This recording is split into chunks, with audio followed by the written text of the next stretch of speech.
Assalamualaikum warahmatullahi wabarakatuh. Perkenalkan kami dari kelompok 3 akan menjelaskan tentang mean low water. Kelompok 3 terdiri dari 10 orang, yaitu ada saya sendiri, Gilang Anugrah, kemudian Anissa Nabila Ramdini, Ayu Dahraini, Elsa Budi, Fikri Abdi, Heni Elianti, Nuraisa, Putri Inka, Ruslan Abdul Munir, dan Sania Nurapipa. Pengertian mean low water yang pertama akan dijelaskan oleh Elsa Budi. Oke, pengertiannya yaitu pasang surut adalah fluktuasi muka air laut sebagai fungsi waktu karena adanya gaya tarik benda-benda di langit, terutama matahari dan bulan terhadap massa air laut di bumi. Mengingat elevasi muka air laut selalu berubah setiap saat, maka diperlukan suatu elevasi yang ditetapkan berdasarkan data pasang surut. Beberapa elevasi tersebut adalah high water level, low water level, mean high water level, mean sea level, mean low water level, highest high water level, lowest low water level, higher high water level, dan lower low water level.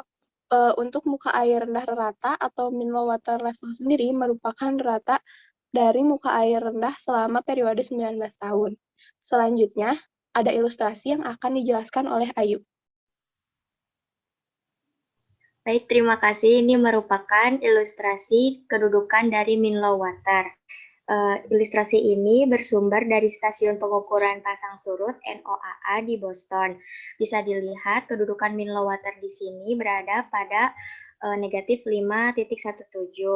Untuk datum referensinya sendiri menggunakan datum vertikal sebagai sistem referensi yang digunakan oleh surveyor, insinyur, dan pemetaan profesional untuk mengukur dan menghubungkan ketinggian ke permukaan bumi menggunakan titik referensi tetap sebagai garis dasar, yaitu titik elevasi 0. Nilai elevasinya ini diukur dan dibandingkan secara konsisten di antara berbagai peta dan survei.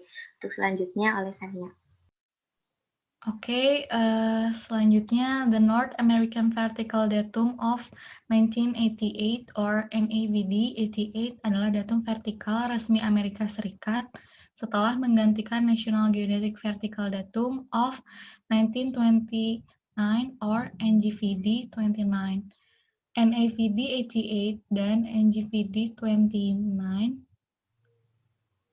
adalah datum geodetik permukaan referensi dengan elevasi 0 di mana ketinggian dirujuk ke wilayah geografis yang luas. Selanjutnya, pembahasan mengenai aplikasi akan disampaikan oleh Fikri Abdi dan Nur Aisyah. Baik, selanjutnya adalah aplikasi dari penerapan mean low water ini. Untuk menegaskan ketinggian dan kedalaman daerah pantai tertentu, hidrografer dan surveyor menggunakan datum pasang surut atau tingkat pasang surut. Di antara beberapa datum pasang surut yang digunakan di seluruh dunia, mean low water atau MLW adalah contoh umum tentang bagaimana informasi tentang ketinggian air di lokasi tertentu dapat digunakan. Nah, salah satu pengaplikasiannya pertama adalah sebagai dasar untuk menetapkan lahan milik pribadi dan batas laut lepas. Negara menggunakan berbagai datum pasang surut untuk menggambarkan garis pantai dan batas yurisdiksi yang melayani banyak kegunaan hukum, teknis, dan umum. Sebagai contoh, digunakan untuk menggambarkan antar muka air tanah, air untuk tanah terendam negara. Data pasang surut yang diamati selama periode 19 tahun paling akurat dari bidang pasang surut dapat menentukan dan dapat diterima akurasinya untuk banyak teknik penggunaan pengukuran pasang surut. Baik, selanjutnya akan disampaikan oleh Saudari Aisyah.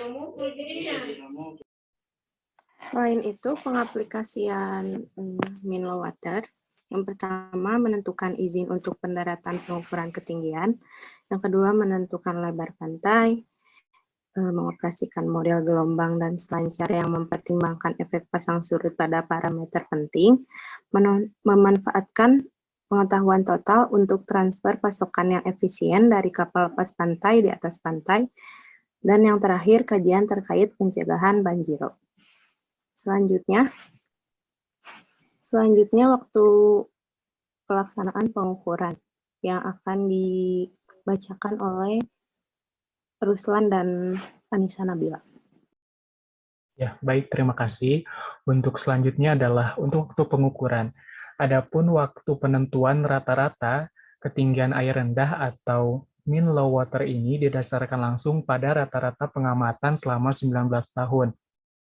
Itu artinya, penentuan utama dari mean low water didasarkan langsung pada rata-rata perairan rendah, yaitu di mana saat mengalami surut selama periode 19 tahun.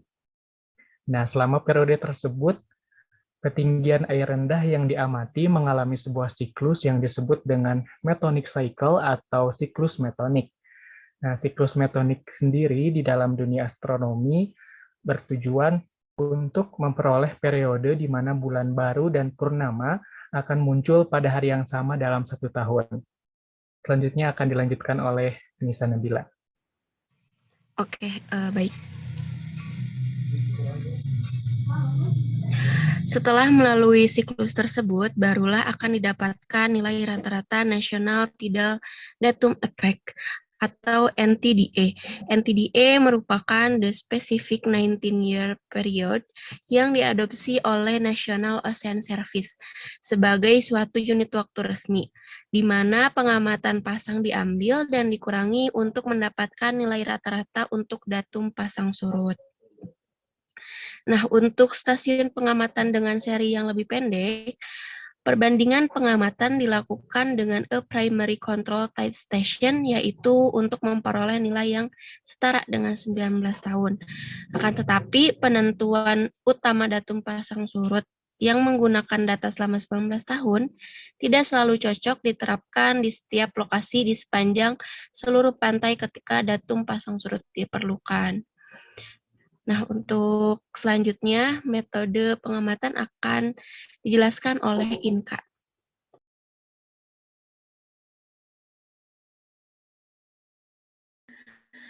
Baik, untuk metode pengambilan data sendiri yaitu menggunakan metode pengeruman. Pengeruman adalah proses dan aktivitas yang ditujukan untuk memperoleh gambaran bentuk permukaan dasar perairan. Nah, proses penggambaran dasar perairan ini dimulai sejak pengukuran, pengolahan, hingga visualisasi yang kita kenal dengan survei batimetri. Untuk metode pembacaan sendiri yaitu dengan cara membaca elevasi muka air laut akibat gelombang yang terekam pada wave recorder yang telah dipasang pada tempat tertentu secara periodik. Selanjutnya akan disampaikan oleh Henny. Keunggulan dari chart datum mean low water level yaitu tingkat akurasi datanya banyak digunakan dalam penentuan tipe pasang surut dan dalam pembangunan dermaga, khususnya dermaga di daerah pesisir. Serta waktu perekaman datanya P1 periode ratanya hanya 19 tahun. Oke. Baik, terima kasih teman-teman yang sudah menjelaskan. Kesimpulan yang didapat dari mean low water ini itu mean low water merupakan hasil pengamatan dari pasang surut. Mean low water adalah rata-rata muka air rendah selama periode 19 tahun. Atau juga mean low water itu tinggi air rata-rata pada semua surut rendah. Biasanya, mean low water telah terreferensi terhadap mean sea level. Kemudian,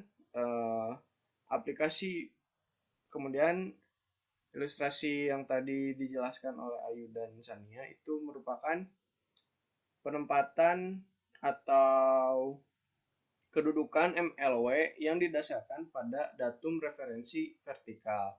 Selanjutnya, kedudukan MLW itu menggunakan datum vertikal. Mean low water menggunakan metode pemeruman, yaitu dengan cara pembacaan elevasi muka air laut akibat gelombang yang didapat. Nah, untuk aplikasi MLW sendiri, salah satunya yaitu untuk menggambarkan garis pantai dan juga penelitian untuk salah satu bencana yaitu banjirop. Sekian presentasi dari kelompok kami. Mohon maaf bila ada salah-salah kata. Assalamualaikum warahmatullahi wabarakatuh.